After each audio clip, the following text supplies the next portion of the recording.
வேதங்களால் அறியப்பட வேண்டிய பரம்பொருளான பதித பாவனான பகவான் ராமாவதாரம் செய்து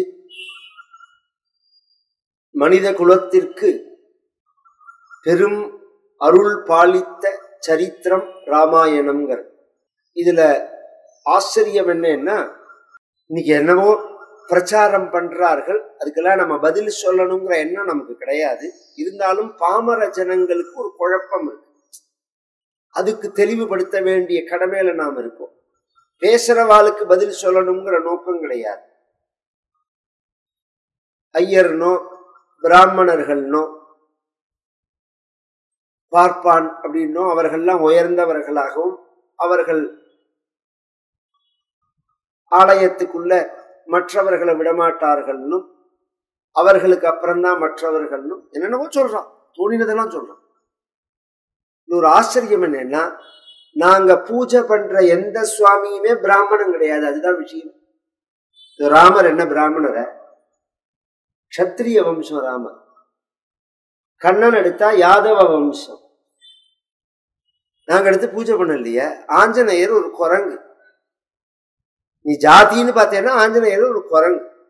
சிவபெருமான் ஒரு வேடன். ரொம்ப பேருக்கு தெரியாது. சிவபெருமான் ஒரு வேடுவ குலத்தை சேர்ந்தவர். இப்படி நாங்க பூஜை பண்ற எந்த தெய்வமுமே நீங்க சொல்ற மாதிரி பிராமண தெய்வத்தை வச்சு நாங்க ஒன்னும் பூஜை பண்றோம் இல்லையே. சொல்ல போனா ஒரிஜினலா பிராமணர் முருகர் தான். சுப்பிரமணியன்னு பேரு. ரொம்ப பேருக்கு அது தெரியாது. பிராமண தெய்வம்னா முருகன் தான். அது சுப்பிரமணியன்னு சொல்றோமோ. பிரம்மண்யன்னாலே பிராமண தன்மை உடையவன் அர்த்தம். அந்த தெய்வத்தை பூஜை பண்றது முழுக்க எல்லா ஜனங்களும்.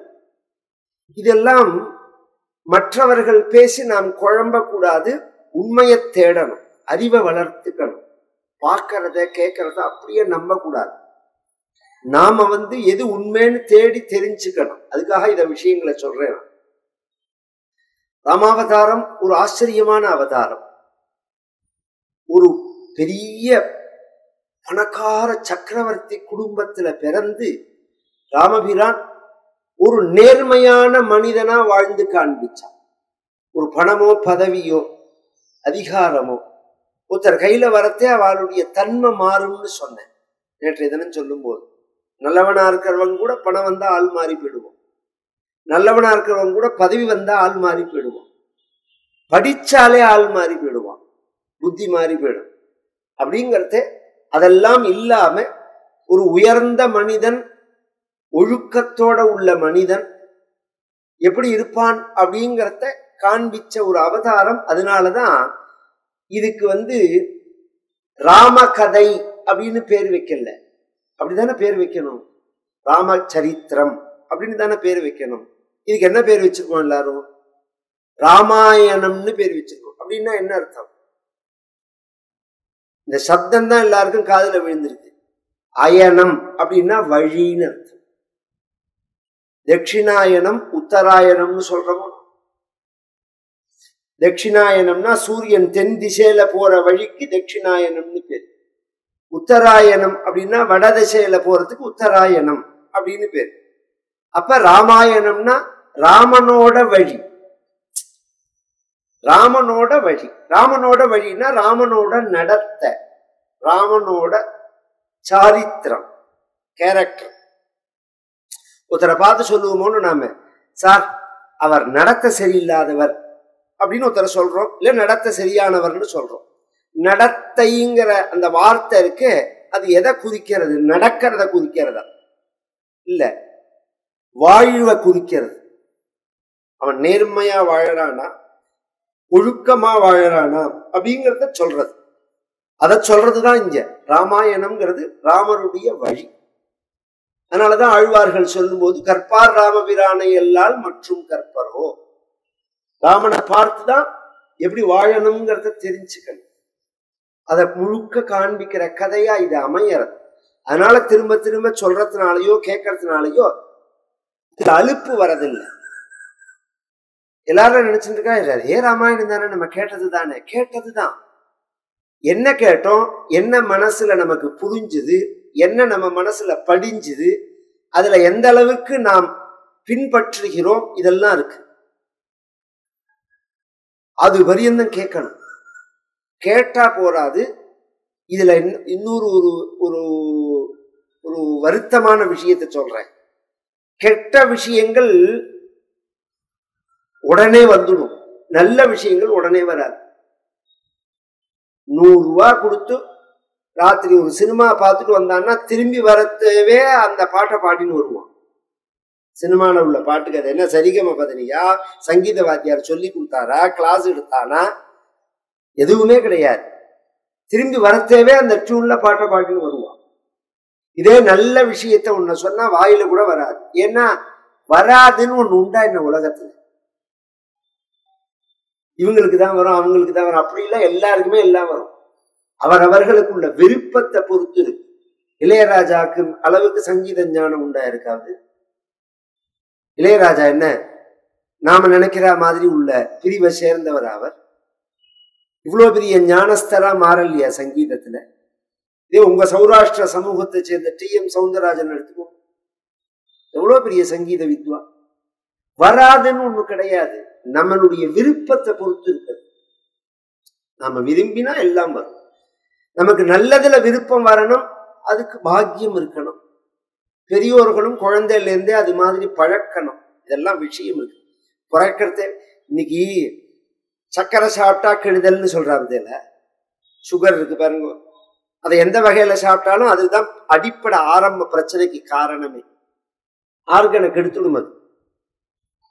நீங்க நினைச்சேன்னா அந்த குழந்தைகளுக்கு சர்க்கரையே இல்லாம பழக்கலாம். இன்னைக்கு உள்ள குழந்தைகள்லாம் அப்படிதான் பழக்கிறா. சின்ன குழந்தைகளுக்கு எல்லாம் பால் கொடுக்கறதுல இருந்து இதுல இருந்து சர்க்கரை எல்லாம் போடுறதே கிடையாது. அதுக்கு அப்படின்னா என்னென்ன தெரியாமையே வளர்க்கலையா நாம? ஒரு காலத்துல ஒரு 100 வருஷம் முன்னாடி எடுத்துட்டா சர்க்கரைன்னு ஒண்ணு உண்டா என்ன? வெல்லம் உண்டு, பால் குடிப்போம், தேன் உண்டு, சர்க்கரைன்னு ஒண்ணு கிடையாது. பொழுது முடிஞ்சா காலங்கிறதுல காப்பிங்கிறது கிடையாது. நீராகாரம்னு தான் சொல்றது. நீராகாரம் அப்படின்னு தான் சொல்லுவார்கள். குழந்தை எல்லாம் பழையது சாப்பிடும், பெரியவெல்லாம் அந்த ஜலத்தை மட்டும் சாப்பிடுவா, இல்ல மோர் கரைச்சி சாப்பிடுவா. இதெல்லாம் நம்மளுடைய வாழ்க்கையில நாம இதுல என்னென்ன பெரிய வயத்தறிச்சல்னா, இந்த மாதிரி வாழ்க்கையையும் உடம்பையும் ஆரோக்கியத்தையும் குணத்தையும் நாசம் பண்ணக்கூடிய பழக்க வழக்கங்களை கத்துக் கொடுத்த அயோக்கிய பசங்கள்லாம் நல்ல வழிக்கு மாறிவிட்டான். வெளிநாட்டுக்காரன்லாம் இதெல்லாம் பின்பற்றதே கிடையாது, இதெல்லாம் ஃபாலோ பண்றதே கிடையாது. இத்தனை யூரியா, இத்தனை DAP, இத்தனை பூச்சி மருந்து, இத்தனை களைக்கொல்லியை கொண்டு கொற்றமே வயல்ல. வெளிநாட்டு விவசாயத்துல இது கிடையவே கிடையாது. அதை போட்ட என்ன நீங்க மார்க்கெட் பண்ண முடியாது, ஜனங்கள் வாங்க மாட்டான். அது சர்டிபிகேட்டோட இருக்கணும், அதுக்கு டெஸ்ட் எல்லாம் பண்ணி பாப்பா. அதெல்லாம் விட்டுட்டான். நாம விட மாட்டேங்க. இத்தனை வியாதிக்கு அதுதானே காரணம். இது மாதிரி எத்தனையோ பழக்கத்தை சொல்லலாம். நல்ல வழிக்கு நாம தான் மாறணும்னு நினைக்கணும். நல்ல வழிகளுக்கு நாம் மாறணும்னு நினைக்கணும். அதுக்குதான் இந்த கதைகளை திரும்ப திரும்ப சொல்றது, கேட்கணுங்கிறது. தசரதன் ராமபிரானுக்கு பட்டாபிஷேகம் பண்ணணும்னு ஆசைப்பட்டார். இது ஒரு ராஜா தன் மகனுக்கு முடிசூட்டணும்னு நினைக்கிறது நியாயம். மக்கள் எல்லாமும் அதை அனுமதிச்சார்கள்.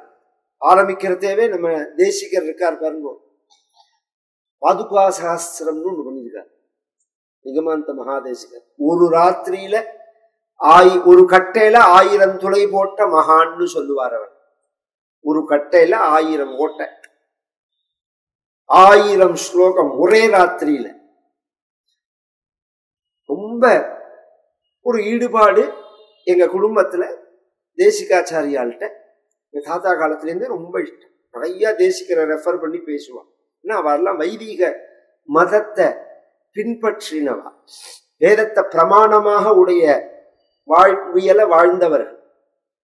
ராமோராஜ்யம் பிதுரபிமதம் சம்மதஞ்ச பிரஜானா மாதாவரே ததபிபரதே சத்யவாதி ததௌச்சா அப்படிங்கிறார். ராமோராஜ்யம் பிதுரபிமதம் சம்மதஞ்ச பிரஜானாம் மாதாவரே ததபிபரதே சத்யவாதி ததௌச்சா. ராமனுக்கு பட்டாபிஷேகம் பண்ணணும் அப்படின்னு தசரதன் விரும்பினான். பிதுரபிமதம், சில இடங்கள்ல மக்களுக்கு விருப்பம் இருக்காது, கொண்டு திணிப்பார்கள் மேல. இவனை விட்டா நமக்கு சாய்ஸ் கிடையாது அப்படிங்கிற மாதிரி தானே நமக்கு இன்னி வருது எலெக்ஷன் இருக்கு. நோட்டான்னு ஒண்ணு வந்திருக்கு. அது போடுறதும் ஒண்ணுதான், நாம ஓட்டு போடாம இருக்கிறதும் ஒண்ணுதான். ஓட்டு போடாம இருக்கிறதுனால என்ன நஷ்டம்னா நமக்கு தான் நஷ்டம். ஏன்னா ஓட்டப்பே போடுறான் பாருங்க, அவனெல்லாம் கவனிச்சாதான் நான் சொல்றது புரியும். அந்த பணத்துக்கும் அந்த குவார்டருக்கும் அந்த பிரியாணிக்கும் அந்த ஒரு மாசம் உற்சவம் மாதிரி குடும்பம் ஓடுறதுக்கும் சமூகத்துல உள்ள ஒற்றுமைகளாலையும் கொண்டு வந்து இவன் தான் நமக்கு வரணும்னு தீர்மானம் பண்ணிடுறான். அவன் நல்லவனான்னு பாக்குறது கிடையாது. எனக்கு அவன் அனுகூலமா இருப்பாங்கிறதுக்காக அவனை கொண்டு வரணும்னு நான் நினைக்கிறேன். அவன் நல்லவனா கெட்டவனா, நாட்டுக்கு அவனால நன்மையா இருக்குமா இருக்காதா, அதை பத்தி எனக்கு யோசனை கிடையாது. ஆனா நாட்டுக்கு நல்லதை செய்யறவன் வரணும் அப்படின்னு ஆசைப்படுறதுக்கு உள்ள ஜனங்கள் ஓட்டு போடுறது கிடையாது. இன்னி பிறந்த 60% தானே போலிங்கா இருக்கு. 40% எங்க போச்சு? 100% என்னைக்கு ஓட்டு நடக்கிறதோ அன்னைக்குதான் அந்த நாடு உருப்பிடும். 100% ஓட்டு போடணும். இந்த 40% போடாம இருக்கிறவரது முழுக்க நல்லவர்கள். இந்த மாதிரி வெட்டி நியாயம் பேசிட்டு இருக்கிறவன் தான். இந்த நாடு உருப்படுமா, அப்படி பாச்சே இப்படி ஆச்சு, காப்பியை குடிச்சிட்டு சும்மா உட்காந்துருக்கான். நீ போய் அன்னைக்கு 5 நிமிஷம் என்ன வேலை? வெளியூர்ல இருந்து வந்து போடுறான் ஓட்டு. பஸ்ஸை வச்சு ஐஷன் வரான், மெட்ராஸ்ல இருந்து ஒரே ராத்திரியில ஐஷன் வந்து ஓட்டு போடுறான். நாம ஆத்துல உட்காந்து ஓட்டு போட மாட்டேங்கிறோம். அதெல்லாம் மாறணும். சமூகத்துல விழிப்புணர்வு வரணும். இந்த கட்சியெல்லாம் விஷயம் இல்லை, நல்லவர்கள் வரணும். இந்த நாட்டுக்கு நல்லது செய்யணும்னு நினைக்கிறவர்கள் வரணும். மக்கள் அதை விரும்பணும். மக்கள் விரும்பாதவர்கள் தான் இன்னி பேருந்து வரது. ரொம்ப பேருக்கு நான் சொல்ற விஷயம் புரியாது. இப்ப இங்க என்ன சொல்றார் தேசிகர்னா, சம்மதஞ்ச பிரஜானாம்ங்கிறார். தசரதன் ஆசைப்பட்டது மட்டும் இல்ல, மக்களும் சம்மதிச்சார்கள், விரும்பினார்கள் ராமன் வரணும். அப்படி ஒரு ஏற்பாடு பண்ணி மக்கள் அதை எடுத்து விழாவாக கொண்டாடுறார்கள்.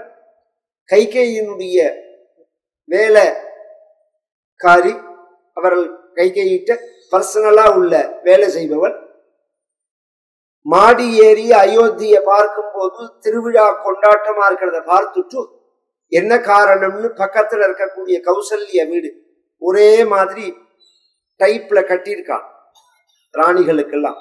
கௌசல்ய, கைகேயி, சுமித்ர அப்படின்னு.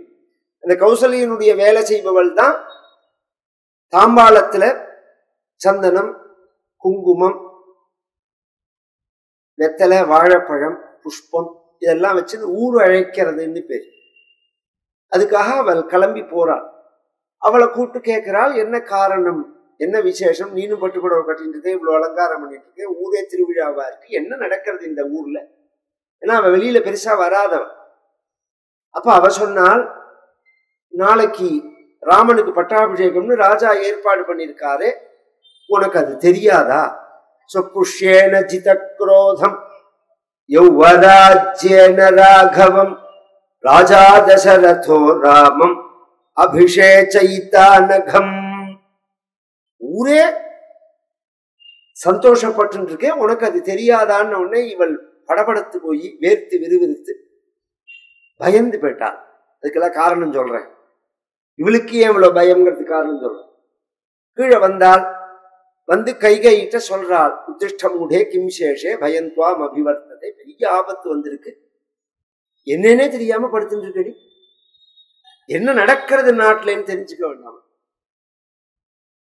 அப்படின்னு உடனே அடுத்து ராமன் இருக்கான், தசரதன் இருக்கான், நமக்கு என்ன ஆபத்துங்கிற ஒரு அலட்சியம் என்னங்கிற மாதிரி இப்படி அரக்கண்ணால பார்த்தா.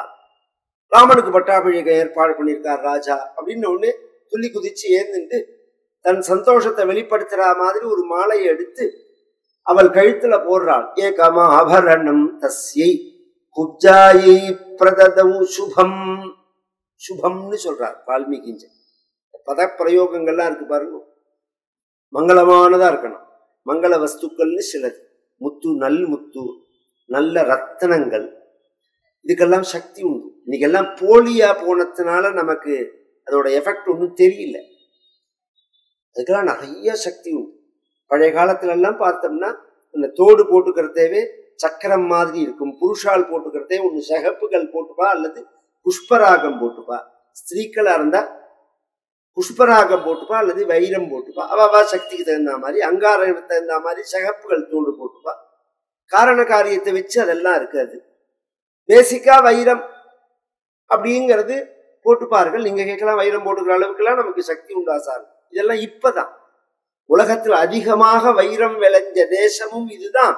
இன்றளவும் வைரம் அதிகமாக உபயோகப்படுத்தி இருப்பு இருக்கிற தேசமும் இந்த ஊர் தான், இந்தியா தான். இப்பயுமே கோல்டு அமெரிக்கா 9,000 டன் வச்சுட்டு இருக்கான். கிலோ 9,000 டன் கிலோ வச்சுட்டு இருக்கான் தங்கத்தை அப்படின்னு எல்லாரும் சொல்லிட்டு இருக்கோம். நம்ம தேசத்துல 2000 சுற்றம் தான் இருக்குன்னு. அது கவர்மெண்ட் கிட்ட இருக்கிறது. மக்கள்கிட்ட இருக்கிற கணக்கு யார் எடுத்தா? அது கவர்மெண்ட் கிட்ட உள்ள கணக்கு. மக்கள்கிட்ட எடுத்திருக்கிறதா லட்சம் கிலோ விழுவும். ஏன்னா அந்த அளவுக்கு சுபிக்ஷமான நாடு அது. அந்த வாழற தேவை நமக்கு எப்படி ஒரு செக்யூரிட்டி பாருங்க. ஒரு பொண்ணை கல்யாணம் பண்ணி கொடுத்தா நகை போடணும்னா ஏன் போடணும் அப்படின்னா அவளுடைய பாதுகாப்பு. ஒரு அவசரம் தேவைன்னா பணம் பெறட்டணும். அது மாதிரி மூவ் பண்றாமா. இன்னைக்கு நாம பண்றதெல்லாம் ஷேர் மார்க்கெட்ல கொண்டு போட்டேன்னா திவாலாச்சுன்னா தூக்க மாட்டேன்னு தொங்க வேண்டிதான். வாங்கி வச்சிருக்கிற சாமான் இருக்கு பாருங்க. அந்த காலத்துல பித்தளை என்ன, செம்பு என்ன, வெங்கலம் என்ன, வெள்ளி என்ன அப்படிங்கறதெல்லாம் இப்ப பிளாஸ்டிக் மக்கும் தான் இருக்கு. ரீசேல் வேல்யூவே கிடையாது. அது மட்டும் இல்ல, நீங்க எதை உபயோகப்படுத்தினாலும் ரீசேல் வேல்யூ கிடையாது. நீங்க வாங்குற சாமான் எதுக்குமே திருப்பி மதிப்புங்கிறதே கிடையாது. நம்ம முன்னோர்கள் வாங்கி சேர்த்த சாமான் எல்லாத்துக்கும் திருப்பி மதிப்புன்னு. அதுக்கு ஒரு சின்ன உதாரணம் தங்கமே. தங்கத்தை வாங்கிறது அது என்னைக்குமே அதனுடைய மதிப்பு குறையாத படிக்கும். இது மாதிரி எல்லாம் ஒரு வாழ்க்கை முறைய பல வகையான செக்யூரிட்டி. அதுவும் இந்த வாத்திம கிராமம்னு இருக்கு. நகையை அழிக்காம அம்மா பொண்ணுக்கு போட்டு பொண்ணு பேத்திக்கு போட்டு வரிசையா வருவது. அந்த நகையை அழிக்கவே மாட்டான். இந்த அழிச்சு பண்றா பத்தியெல்லாம் அந்த வேலையெல்லாம் வச்சுக்கவே மாட்டாவா. அப்படிலாம் ஒரு பாதுகாப்பா இருந்த தேசம் இது. அதுக்காக சொல்லவர். நல்ல முத்து நல்ல இதெல்லாம் சாஸ்திரங்கள்ல ஒரு சரீர ரீதியா ப்ராப்ளம் வருது பத்தியெல்லாம், வியாதிகள். அதுக்கு பரிகாரம் சொல்லும் போது மந்திரமணி ஔஷதம் அப்படின்னு சொல்றது. முதல்ல மந்திரம், அதுக்கப்புறம் மணி, அப்புறம் ஔஷதம் மருந்து. இப்ப முதல்ல மருந்து சாப்பிடுறோம் நாம. மணியை பத்தியும் ரொம்ப பேருக்கு தெரியாது, மந்திரத்தை பத்தியும் தெரியாது. ஆனா சாஸ்திரம் சொல்றதே முதல்ல மந்திரம், அப்புறம் மணி, அப்புறம்தான் ஔஷதம்ங்கிறது. இதுக்கு நான் இப்ப டைம் இதை விளக்கறதுக்கு எனக்கு டைம் கிடையாது. ஆனா ஒண்ணு மட்டும் சொல்லிட்டு போறேன். மந்திரம்னு உடனே அது ஒன்னும் முட்டாள்தனம்னு நினைச்சிட வேண்டாம். சப்தங்களுடைய அலைவரிசை, சப்தங்களுடைய அலைவரிசை, வேவ்ஸ். இன்னைக்கு புரியணும்னா வேவ்ஸ்னால ஒரு வியாதிய குணப்படுத்த முடியுமா அப்படின்னா இப்ப அந்த டெக்னாலஜி தானே நடந்துட்டு இருக்கு. உடம்ப வெளியிலேந்து தொடாம ரேசர் சொல்றா பத்தியில, ரேசர்னு அந்த டெக்னாலஜி தானே. இது எதுல முடியும்னா நாம் இதெல்லாம் பெங்களூர்ல வச்சு நிரூபிச்சிருக்கா. அதெல்லாம் இன்னும் வெளியில விட ஆரம்பிக்கல. ஒரு குடத்துல ஜலத்தை வச்சு இந்த ஆரோக்கியத்தை கொடுக்கக்கூடிய மந்திரங்களை ஜபம் பண்ணும் போது, சுத்தி உட்காந்து ஜபம் பண்ணும் போது அந்த மாலிக்யூன்னு சொல்லுவா, அதுல ஜலத்துல உள்ள அந்த அணுக்கள் சேர்க்க இருக்கு பாருங்க, அதுல என்ன மாறுபாடு அடையிறதுங்கிறத டெஸ்ட் பண்ணி காமிச்சிருக்கா. சாதாரணமா இருந்த ஜலம் இந்த மந்திரத்தை ஜபிக்க ஆரம்பிச்ச உடனே குதிக்க ஆரம்பிச்சிடும்.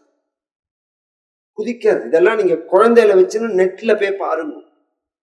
எவனோ முட்டாப்பைய சொல்றான்னு இதெல்லாம் மூடத்தனம்னு மந்திரத்துல மாங்காய் காய்க்குமான்னு கேட்கறதுனால உடனே பெரிய புத்திசாலின்னு நினைச்சிட வேண்டாம். இல்லைன்னு சொல்றதுக்கு புத்தியே வேண்டாம், இருக்குன்னு சொல்றதுக்கு தான் புத்தி வேணும். ஒரு பதார்த்தம் இல்லை, தெய்வம் இல்லை, இதுக்கு என்ன பெருசா புத்தி வேணும்? முட்டாள்தனத்துக்கு என்னத்துக்கு அறிவு? இருக்கு அப்படின்னு சொல்றதுக்கு தான் புத்திசாலித்தனம் வேணும். அப்ப அதெல்லாம் நீங்க பார்க்கணும். ஒரு சயின்ஸ் வர்றது ஒரு வகையில நல்லதுன்னு சொல்லுவேன் நான். திரும்ப பழையபடி இங்கதான் நிற்கும். அது அவ்வளோ விஷயங்கள் நம்ம சனாதன மதத்துல சாஸ்திரங்கள்ல. மந்திரம், அடுத்தது மணி. இப்ப போட்டுக்கிறோம் அந்த பவழம் அவரவர்கள் இதை பொறுத்து இருக்குது. அதுல நிறைய ஃப்ராட் இருக்கு. அந்த ஃப்ராட்னால நீங்க நம்பிக்கை இல்லாம போவேன். நல்ல விஷயமா கிடைச்சதுன்னா பாக்கியம். அது தசாபுக்தி அனுசரிச்சு போட்டுக்கலாம், லக்னத்தை அனுசரிச்சு போட்டுக்கலாம், ராசியை அனுசரிச்சு போட்டுக்கலாம். இன்ன பேருக்கு இன்னது செட் ஆகாதுன்னு இருக்கு. எல்லாருக்கும் எல்லாம் பொருந்தாது. சில பேர்களுக்கு சில ராசிக்கு சில கற்கள் சத்ருவா இருக்கும். அதனால அந்த பக்கமே போடக்கூடாது. எது நமக்கு பிளஸ் ஆகுமோ பூஸ்டர் ஆகுமோ அதை அனுசரிச்சு போடணும். ஔஷதம், மருந்துகள், இந்த மூணுமே உண்டு. இப்ப எதுக்கு சொல்ல வரேன்னா, இவ கழுத்துல போட்டது உயர்ந்த முத்து மாலையை தான் அவ போட்டான். நல் முத்து அதுல ரொம்ப உயரும். மனசு ஹிஸ்டீரியா, மனசு சஞ்சலம், ஒரு பயம், இதெல்லாம் சந்திரன் நீச்சமானா வரக்கூடிய விஷயங்கள். அல்லது ராகுவோட சேர்ந்தா நல்ல முத்து கிடைச்சதுன்னா அதுல தங்கத்திலேயோ வெள்ளிலேயோ கட்டி இதை போட்டுட்டோம்னா மனசு நிதானமாகும். இதுக்கெல்லாம் சக்தி உண்டு, பொய் கிடையாது. அதெல்லாம் அதை அவுத்து போட்டா அவள் அரிச்செறிஞ்சால் அறுத்து போட்டால், நான் ராமனுக்கு பட்டாபிஷேகம்ங்கிறேன், நீ என்னமோ சந்தோஷமா எனக்கு ஒரு கிஃப்ட் கொடுக்குற, உனக்கு மூளை இருக்கா? இருந்தா அப்படி நீ பண்ணுவியா? நான் என்ன சொல்றேன், பரதனுக்கு பட்டாபிஷேகம்னு சொன்னேன்னா ராமனுக்குன்னா பட்டாபிஷேகம்னு சொன்னேன், எனக்கு என்னமோ கிஃப்ட் எல்லாம் கொடுக்குற. அதுக்கு அவ சொன்னா, ராமேவா பரதேவாகம் விசேஷம் நோக்குலட்சம். எனக்கு ராமனுக்கும் பரதருக்கும் வித்தியாசம் நீ சொல்ற, எனக்கு தெரியலன்னா. உனக்கு தெரியாம வேணா நீ இருக்கலாம், ராமன் தெரியாமல்லாம் நடந்துக்கல. ராமன் உங்ககிட்ட பிரியமா இருக்கானா? எங்கிட்டதான் இருக்கான். அம்மாவை காட்டிலும் எங்கிட்டதான் பிரியம். பாரு, ராமன் கெட்டிக்காரன். உங்ககிட்ட நீ தசரதருக்கு உங்ககிட்ட பிரியம். உங்ககிட்ட பிரியமா இருந்தாதான் தசரதர் பிரியமா இருப்பார். தசரதர்கிட்ட பிரியம் இருந்தாதான் காரியம் நடக்கும் ராஜ்யத்துல. அந்த கணக்கு போட்டுன்னு உங்ககிட்ட பிரியமா இருக்கான். நாளைக்கு ராமனே ராஜாவாயிட்டான்னா இதெல்லாம் தேவையே கிடையாது. அப்புறம் அவன் நினைச்சதை அவனே பண்ணிக்கலாம். அப்ப அவ அம்மாவுக்கு தான், அம்மாட்ட தான் அவன் உண்மையான பிரியத்தை காமிப்பான். அது மட்டும் இல்ல, இத்தனை நாளா நீ செலுத்தின அதிகாரங்கள், நீ நினைச்சதெல்லாம் நடந்தது பத்தியா, அதெல்லாம் நாளையிலிருந்து நடக்காது. நாளையிலிருந்து அதெல்லாம் நடக்காது. பதவி மாறி போயிடுத்துன்னா, அதிகாரம் மையம் மாறி போயிடுத்துன்னா அப்புறம் 5 வருஷம் பொத்தின்னு உட்காந்துருக்க வேண்டியதான். நீ நினைச்சதெல்லாம் ஒண்ணும் நடக்காது. அப்புறம் கௌசல்யா நினைச்சதுதான் நடக்கும். அதுவாது தேவையில்ல. 5 ரூபா 10 ரூபாய்க்கு நீ கௌசல்யாட்டு போய் பிச்சை எடுக்கணும். உனக்கு ஏதாவது ஒரு காரியம் ஆகணும்னா கூட நீ கௌசல்யக்கு பணிவிட பண்ணணும், உன் புள்ள ராமனுக்கு பணிவிட பண்ணணும். இப்படி எல்லாம் கலப்பி விட அவ கேட்டா, உயிரோட என் சக்கலத்துக்கு நான் வேலை செஞ்சிருவேன். நான் நீ விரும்பினாலும் இப்ப எப்படி கௌசல்யா டம்மியா உட்காந்துருக்காளோ அது மாதிரி நீ டம்மியா போயிடுவ. நான் என்ன சொல்ல வரேன்னு உனக்கு புரியறதா இல்லையா? திரும்ப திரும்ப உன் மனசுல படியற மாதிரி நான் ஏன் சொல்றேன்? ஐயோ நீ கஷ்டப்படுவியே, நீ அதிகாரம் போயிடுவே, நீ நினைச்சது நடக்காதே, நீ பிச்சைக்காரியா போயிடுவியே அப்படிங்கிறதுக்காக மட்டும் சொல்லல. இந்த இடம் தான் முக்கியமானது. உன்னோட சேர்ந்து நானும்னா நடு ரோட்டுக்கு வரணும்னா மம விருத்திச்ச. இப்ப உனக்கு பிரச்சனைங்கிறதுக்காக இத்தனை சொல்லலனா, உலகமே இப்படிதான்.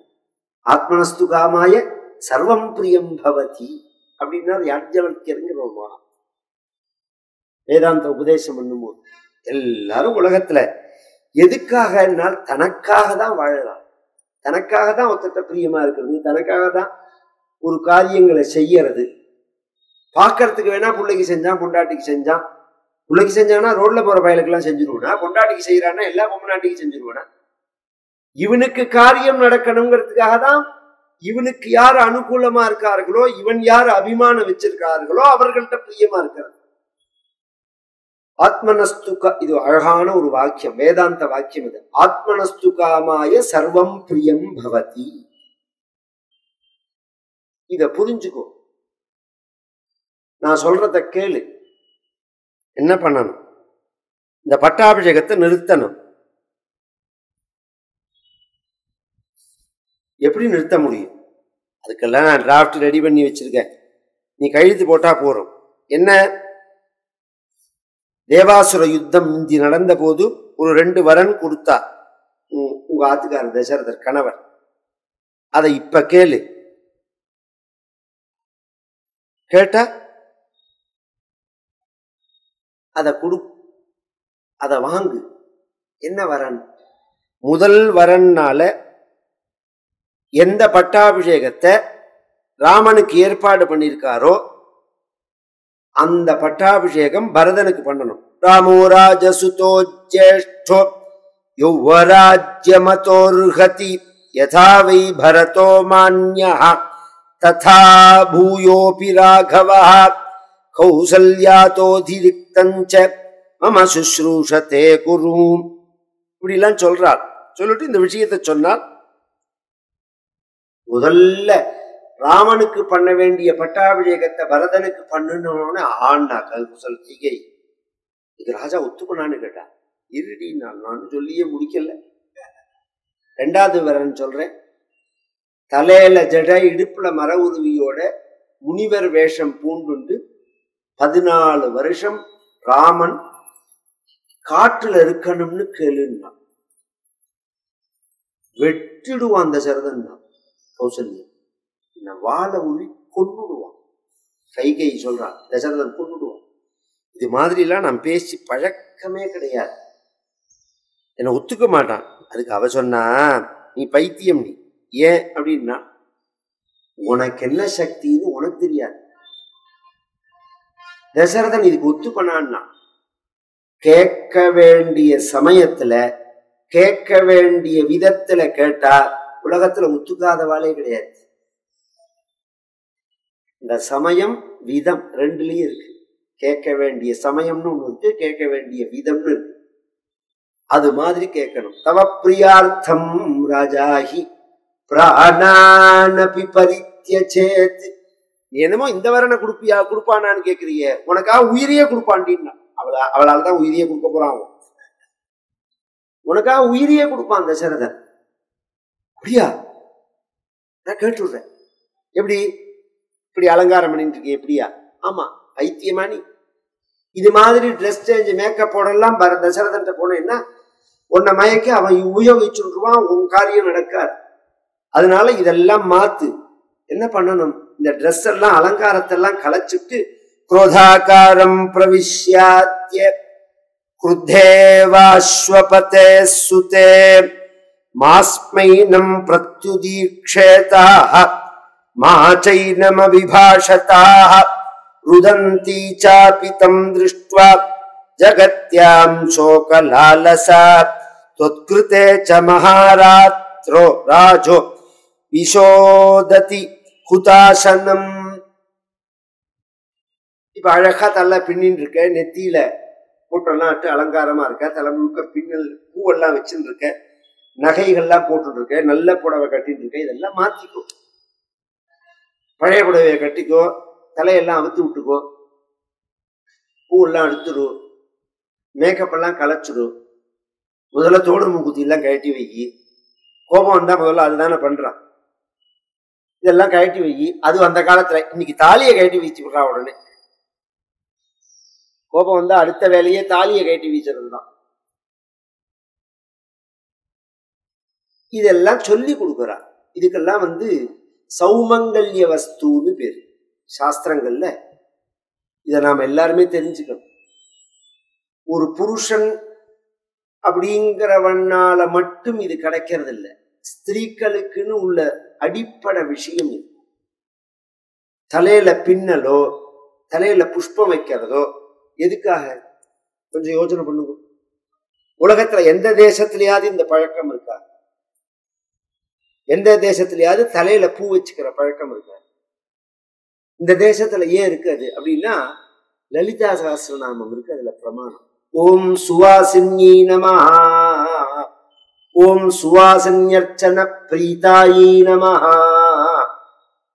நித்திய சுவாசினியா சுமங்கலியா பிரகாசிக்கிற அம்பால மணித்வீபத்துல போய் நாம் நேரடியாக பூஜை பண்ண முடியாம போனா அதுக்கு பதிலா அம்பாளுடைய பிரதிநிதியான சுவாசினிகளை பூஜை பண்ணினா அம்பாளை பூஜை பண்ணினா மாதிரி. அம்பாளுக்கு என்னென்ன பிடிக்கும்?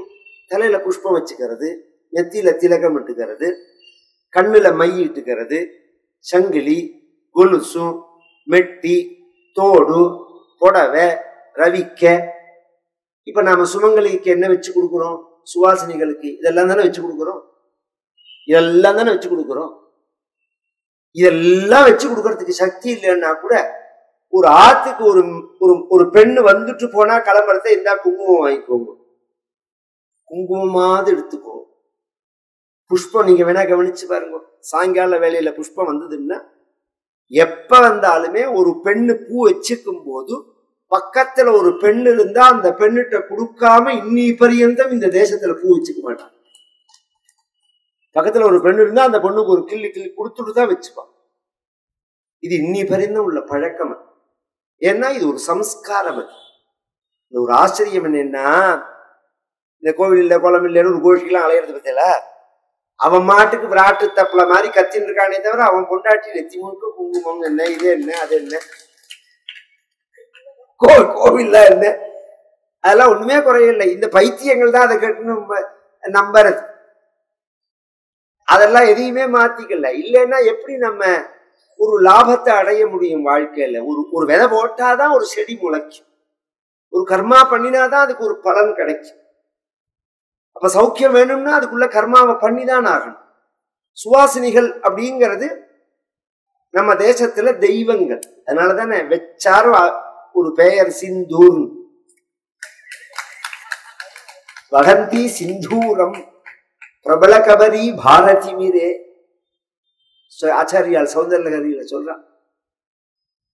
இந்த நம்ம தாய் இருக்கா பாருங்க, பராசக்தி, ஜெகன்மாதா, மாரியம்மா, காளியம்மா, எப்படி வேணாலும் சொல்லுங்க, இல்ல பாரத மாதான்னு சொல்லுங்க. அந்த பாரத மாதாவுக்கு ஒரு திலக்கம் பொதுவா இந்த நெத்தியில 3 இடத்துல இட்டுக்கணும். நாம பெண்கள் இட்டுக்கிறது 2 கல்யாணம் ஆச்சுன்னா சொல்றேன். 2 வகுடு 2 புருவத்துக்கு மத்தியில ஒரு பொட்டு இட்டுக்கணும். அது காரணம் அப்புறம்னு சொல்றேன்னா, நடு நெத்தியில இட்டுக்கணும்.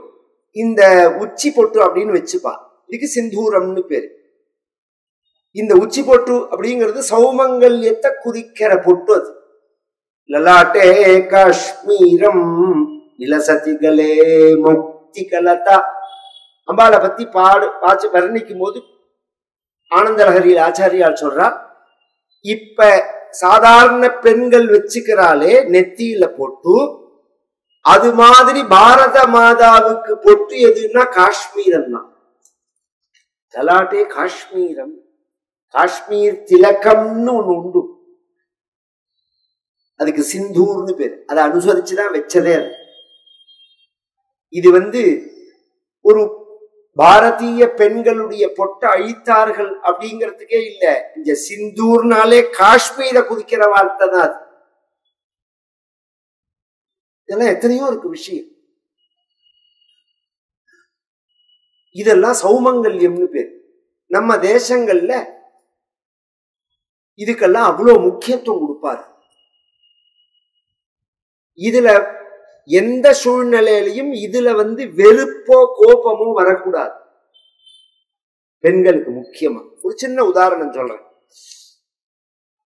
சண்டை வந்துடுத்து, பூ வாங்கின்னு வந்திருக்கா, பூவை வச்சுக்கோன்னா உங்க பூ வேண்டாம் பூ வேண்டான்னு தூக்கி போடக்கூடாது. சாதாரணமாவே இன்னைக்கு அந்த பழக்கம் இல்ல. ஒரு காலத்துல நம்ம கிராமங்கள் எல்லாம் வசிக்கும் போது பூவோ பழமோ வெத்தலையோ இதெல்லாம் வாசல்ல கொண்டு விற்பா. அம்மா வெத்தலை வேணுமா பூ வேணுமா அப்படின்னு கேட்டா அந்த வீட்டுல இருந்து என்ன பதில் சொல்லுவா தெரியுமோ? வேண்டான்னு சொல்ல மாட்டா. இருக்கு நாளைக்கு வாங்கிக்கிறேன், இருக்கு நாளைக்கு வாங்கிக்கிறேன், வேண்டாம் அப்படின்னு சொல்ல மாட்டான். ஏன்னா நேரடியா அதை வேண்டாம்னு சொல்லக்கூடாது. பூவையோ பழத்தையோ மங்கள வஸ்துக்களையோ வேண்டாம் அப்படின்னு சொல்லக்கூடாது. இது ஒரு லௌகி சாதாரண வாழ்க்கை முறையில ஒரு ஆச்சரியம் என்னன்னா, இத்தனை கம்யூனிகேஷன் டெக்னாலஜி இருக்கு பாருங்க. இப்போ ஒரு விஷயத்தை நாம எல்லாத்தையும் கொண்டு சேர்க்கறது விஷயம் இல்ல. ஆசேது ஹிமாச்சலம் இந்த சிஸ்டத்துல வச்சிருக்கோம் நாம். அதுதான் அவனுக்கு பிரிட்டிஷ்காரனுக்கு ஆச்சரியமே. இது எப்படி கொண்டு போனார்கள் இவர்கள்? இந்த மாதிரி சரித்திரங்கள் மூலமா தான் அதை பாஸ் பண்ணி ஜனங்கள்கிட்ட சொல்லி இதுல என்ன விசேஷம் சார் அப்படின்னா 1000 இருக்கு. அதை கேளுங்கோ சொல்றோம். அதனாலதான் நான் ஒரு ஸ்கூல் ஆரம்பிச்சிருக்கேன், ஜெகத் கல்யாண்னு பேர். அதுக்கு யூடியூப் சேனலுக்கும் அதுதான் பெயர். ஏன்னா நிறைய ராமாயணம் பாகவதங்கள்லாம் சொல்லியாச்சு. இந்த மாதிரி ஜனங்களுக்கு என்னென்ன சந்தேகம் வருதோ அந்த சந்தேகங்கள் எல்லாம் விளக்குற மாதிரி சாஸ்திர ரீதியா பதில் சொல்லணும்.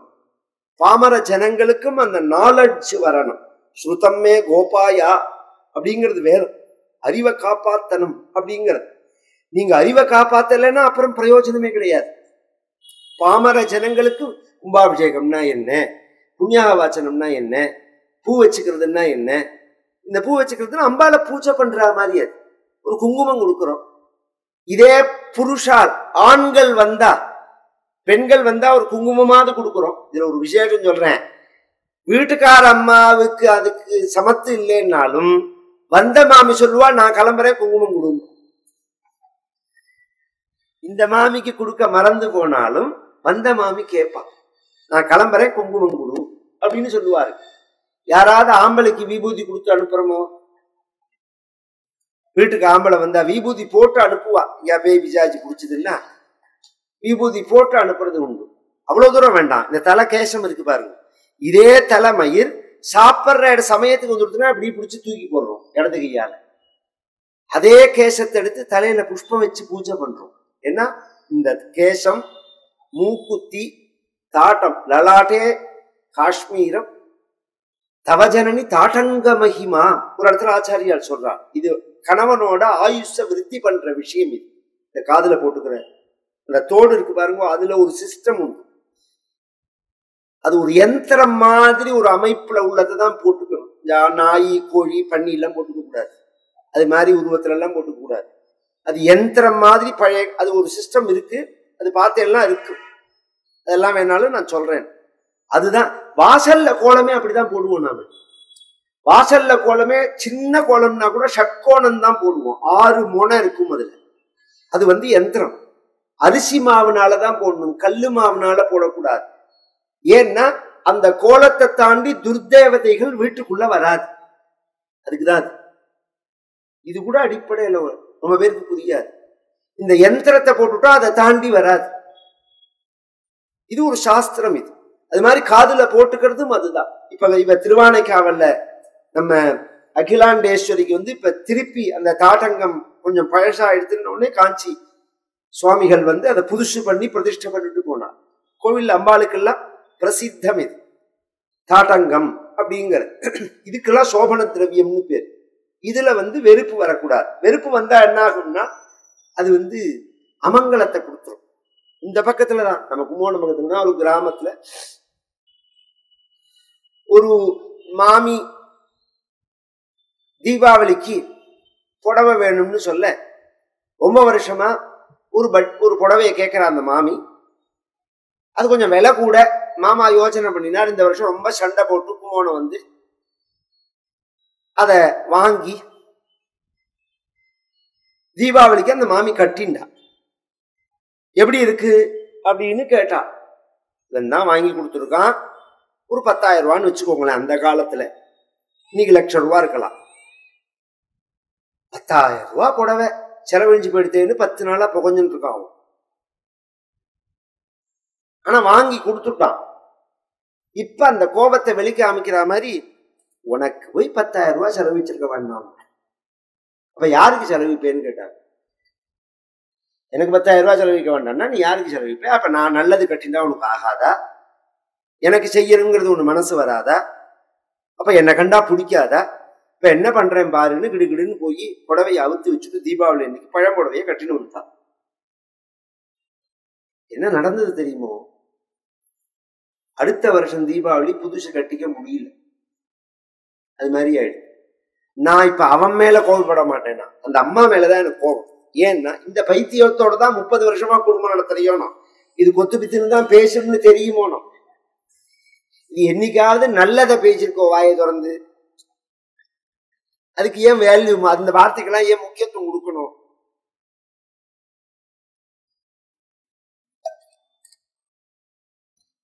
நம்ம சௌக்கியத்தையே நாம் குறைச்சுக்கணும். இவள் கை கதையே அப்படிதானே. இதெல்லாம் உபதேசம் பண்ண குரோதாகாரம் பிரவிஷ்யாத்திய குருத்தேவ கோபம் வந்தவள் மாதிரி நடின்னா, நிஜமாவே கோபப்படாதேன்னா. ஏன்னா நிஜமா கோபப்பட்டா நிதானம் வேணும். எவ்வளவு நுட்பமா பேசுறா பாருங்க. அதுக்கு அவ கேட்டா, எனக்கு இது பிறந்த அப்படிலாம் கோபமே வந்தது இல்லையேன்னா, நடிக்கெல்லாம் தெரியாதேன்னா. அஸ்வபதேஷுதேன்னு, நீ யாரோட பொண்ணுன்னா? அவ அப்பாவுக்கு அஸ்வபதினு பேரு. அஸ்வபதினா என்னன்னா, அஸ்வம்னா குதிரைன்னு அர்த்தம். இந்த கவுட்டுத்தனத்துல முதல்ல உள்ளது குதிரை தான். இன்னைக்கு உள்ள ஜனங்களுக்கு அது தெரியாது. ஒரு காலத்துல இந்த ஒத்த மாட்டு வண்டி, குதிரை வண்டி எல்லாம் உண்டு கும்பகோணத்துல. ஒத்த மாட்டு வண்டி ரொம்ப பிரசித்தம் கும்பகோணத்துல. ஏறி உட்கார்ந்தவன் அவசரப்படுத்துவான். ரயில்வே ஸ்டேஷன்ல இருந்து மடத்தரு போகணும், அவசரப்படுத்துன்னு. அவன் அலட்டிக்கவே மாட்டான். ஏன்னா இவன் பேச்ச கேட்டு அவன் ஏதாவது பண்ணினான்னா அப்படியே படுத்துடுறோம் மாடு. சாமி வாழ புடியுமா நம்மள தூக்கறதுக்கு. அது மாதிரி குதிரையும் அதுக்கு இஷ்டம் இல்லைன்னு வச்சுக்கோங்க, நகரவே நகராது. இந்த கேதார்நாத் போவோம், இந்த ஏத்தின் போறதுக்கு குதிரை, அது கழுதை இல்லை, ஒரிஜினல் குதிரையும் கிடையாது, அது மிக்சிங். அது நான் எப்ப போனாலும் நடந்துதான் போவேன். என்னோட ஒரு கோஷ்டி ஒவ்வொரு வருஷம் ஒருத்தர் வருவார்கள். யாத்திரை பண்றது இல்லைன்னா ஃப்ரெண்ட்ஸோட தான் போறது. நான் அப்பயே சொல்லுவேன், இது ஒரு நாள்ல பழகிறது இல்லை, வருஷம் முழுக்க நடந்து பழகணும். ஒரு நாளைக்கு 3/4 மணி நேரம் 1/2 மணி நேரம் நடக்கணும். அப்பதான் பிரீத்திங் ப்ராப்ளம் இல்லாம இருக்கும். திடீர்னு நான் கைலாசம் போறேன் அப்படின்னா கைலாசம் தான் போகணும். கடைசியில பத்ரிநாத் போறேன்னா இவ அப்பா தர்ப்பணம் பண்றதுக்குள்ள இவனை சம்ஸ்காரம் பண்ணிட்டு வந்துருவா. எத்தனை பேர் எனக்கு தெரிஞ்சு பத்ரிநாத்ல எரிச்சுட்டு வந்தவா இருக்கா? ஏன்னா மைனஸ்ல இருக்கும், -5, -6 இருக்கும். மூச்சை விட முடியாது. அதெல்லாம் பழகணும், நடந்து பழகணும். அதுவும் இந்த கொரோனா வந்ததுக்கு அப்புறம் பிரீத்திங் ப்ராப்ளம் நிறைய இருக்கு எல்லாருக்குமே. மூச்சு பயிற்சி பண்ணணும், மூச்சை இழுத்து விட்டு பண்ணணும். அதைத்தான் நேரடியா லெங்ஸை தான் பாதிக்கிறது. அப்படி நடக்கிறத ஒரு பையனுக்கு ரொம்ப முடியல, என்னோட வந்த வைதிக பையனுக்கு. அண்ணா என்னால நடக்கவே முடியாதுன்னா. நான் சொன்னேன், உனக்காக நான் தங்க முடியாது, மத்தியானம் 12 மணிக்குள்ள எனக்கு போய் தரிசனம் பண்ணி ஆகணும். ஒன்னும் இப்படியே உட்காந்துக்கோ, இல்ல மெதுவா நடந்து வா, இல்ல திரும்பி போயிடு. நான் வரத்தான் வருவேன் மேலேங்கிறான்.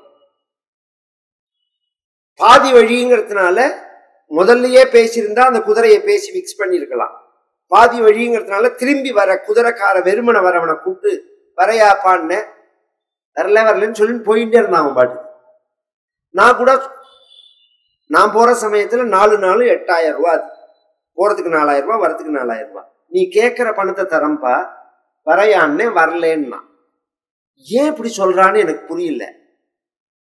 ஒரு குதிரைக்காரன்ட்ட நான் இப்படியே பேசினேன். கொஞ்சம் தூரம் போனோடனே நீ 8000 ரூபாய் எனக்கு தரையான்னா, 2க்கும் சேர்த்து தரேன்னு. ஏன்னா அவன் அப்படி இருக்கான், சீரியஸா இருக்கான். கூட வந்த பையன் நடக்கவே முடியலன்னு. உடனே இந்த குதிரைகிட்ட போய் காதுல சொன்னான் அப்படின்னுது. சொன்ன உடனே போடுது அப்படின்னா உடனே பதிலுக்கு பிடிச்சிட்டு வான்னு சொல்லி ஏறி உட்காந்து வைக்கிறதுக்குள்ள படார்னு அவனை கடிச்சுடுது. ஒரு கடி அவன் கையில, கைய உதறிண்டு அவன் அழுதுன்னு போனான். என்னடான்னு கேட்டேன். அதுக்கு இஷ்டம் இல்லைன்னா இவன் வேலை வாங்க முடியாது. அதான் அதுல உள்ள சிஸ்டம். மேல போயாச்சு, நீ அங்கேயே ஏற்றி இருந்தேன்னா ஒத்துக்கும். அது பாதியில வெறுமனை வந்துட்டு அது மேய போற சமயமா. அது இப்ப ஒரு சவாரிசு பண்ணுன்னா நான் மாட்டேன்னு, அது அதை தாண்டி அதை அடிப்பேன்னு மிரட்டிட்டு ஏத்தினா மத்தியில நம்ம குதிரை வண்டிக்காரால்கிட்ட பார்த்தா தெரியும். தேம்பா கிளம்பவே கிளம்பாது. இஷ்டம் இல்லைன்னா குதிரைக்கு பூட்டவே வராது. அது அதையும் தாண்டி சாட்டக்கம்ப பெரட்டுன்னு முறையில அடிப்பான், சாத்துவான். உயிரே போனாலும் ஒரு அடி முன்னாடி வைக்காது, பின்னாடியே போயிட்டு இருக்கும். இதுக்கு குதிரைக்கவிடுன்னு பேர். இந்த நாடகம், இந்த நடிப்பு, இந்த ஏமாத்தல், இதுல எல்லாம் ஃபர்ஸ்ட் குதிரை தான். அதுக்கு ஆயத்தனையும் சொல்றேன். அப்பேற்பட்டவனோட பொண்ணு, அஸ்வபதியோட பொண்ணு, உனக்கு என்ன நடிக்கிறதுக்கெல்லாம் சொல்லியா தரணும். அதனால நீ நடி. அவ சொன்னா, நீ கொஞ்சம் கூட இரு என்னோட, நான் இருக்க கூடாது. ஏன்? நான் இருந்தேன்னா நான் தான் உன்னை இந்த ட்ரைனிங் பண்ணினேங்கிறத அவன் கண்டுபிடிச்சிருவான். அதனால நான் சொன்ன மாதிரி அவன் வந்தப்புறம்தான் இந்த மாதிரி ட்ரெஸ் எல்லாம் மாத்தின்னு கோப கிரகம்னு ஒண்ணு உண்டு. குரோதாகாரம் பிரவிஷ்யாத்திய. கோப கிரகம்னா என்ன சார்னா, dining hall, study room, first bedroom, second bedroom, common bedroom, service room.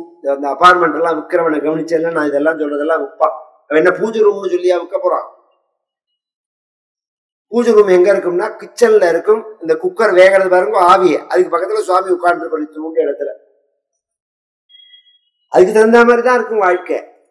நிம்மதி இருக்காது. ஒரு காலத்துல எல்லாம் நடுநாயகமா வீட்டுல சுவாமியை வச்சு அப்படி ஒரு சௌகரியம் பண்ணி கொடுத்து அதுக்கு முக்கியத்துவம் கொடுப்பாரு. ஹிருதயஸ்தானம் மாதிரி இப்படி எல்லாம் வச்சு வீடு கட்டுறோம் பார்த்தீங்களா. நாம ராஜாங்கத்துல என்ன பழக்கம்னா கோப ரூம்னு வச்சுப்பாவா. அப்படின்னா என்ன சார்னா, ராஜாவுக்கோ ராணிக்கோ இளவரசர்களுக்கோ கோபம் வந்துருக்குன்னா அந்த ரூம்ல போய் கதவை சாத்திட்டு விடணும். ஏன்? நமக்கு கோபம் வந்தா முதல்ல என்ன பண்ணணும்? கோபம் வந்தா என்ன பண்ணணும்? கோபத்துக்கு எது மருந்து? கோபம் நம்மளை விட்டு போறதுக்கு எது மருந்து? அப்படிதான் டேப்லெட் எல்லாம் இருக்கா? தமிழை வளர்க்கிறோம்னு சொல்றோம். தமிழை மறந்ததுனாலதான் அது புரியல. அருமையா குழந்தைகளுக்கு சொல்லி கொடுக்கிற வார்த்தை. கோபத்துக்கு எது தெரியுமோ மருந்து? ஆறுவது சினம். ஒரே வார்த்தை ஔவை பிராட்டி சொல்றது, ஆறுவது சினம்.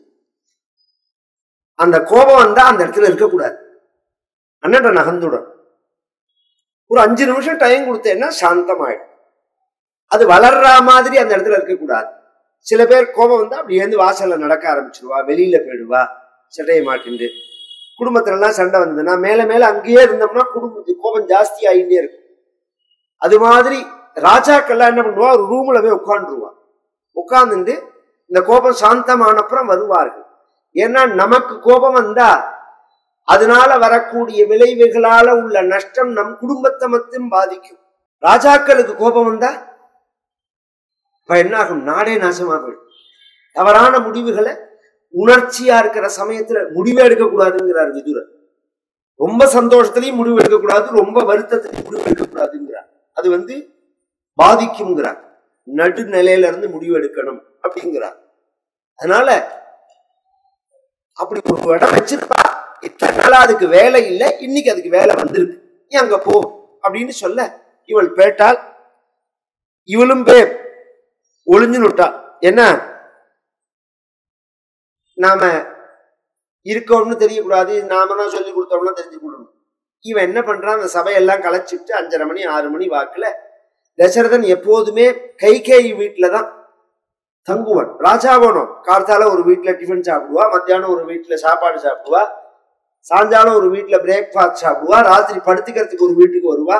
நம்ம காலம் இருந்து பார்த்துருக்குமே நாம. அதனால ராஜாக்களுடைய சுபாவம் அது. இவர் அது மாதிரி